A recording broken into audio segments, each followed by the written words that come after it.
Hi, my name is Stephen Wiggs.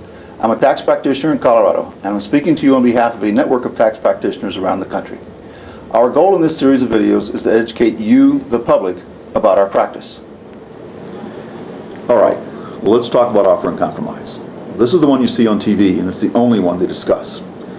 We've had people come into our office and say, I owe the IRS $80,000. I got 20 grand in the bank. Let's offer them 20,000 and call it even. It doesn't work that way. You're required to provide all the same information that you did in an installment agreement.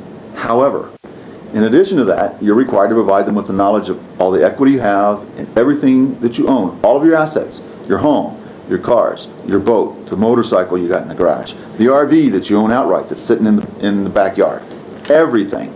Then we take a look at your future earnings potential between now and the expiration of the collection statute.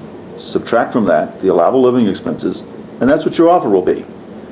Let's say that you don't really own anything other than your home and your cars. Let's also say that you've lived in your home for a while and you're lucky enough to have $25,000 in equity. Let's also assume that you own your two cars. You're not making any payments on them. You look them up in NADA.com and find that you have $15,000 in equity in the cars. Then we determine that you have 8 years remaining on the collection statutes with an earning potential of $65,000 a year.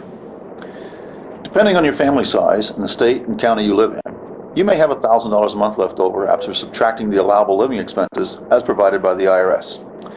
Oh yeah, those credit card payments you're making, they're not an allowable expense. So, your offer and compromise to the IRS will be the equity you have in your home, the equity you have in your cars, and the $1,000 a month you have left over every month until the collection statute expires 96 months from now.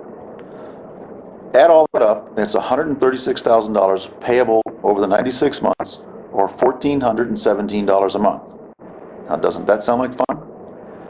Now wait, didn't we just say you had $1,000 a month left over?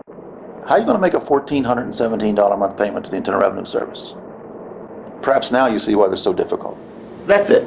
Now, if you came here from a practitioner's website, then hit your back button and call them. If you found the video through a web search, enter your zip code in the field below this video and have one of those honest, hardworking, good guys help you out of this problem you're in. I know it's difficult to make the first step, but once you do, you realize that someone is on your side. And yes, there is light at the end of the tunnel, so make the call.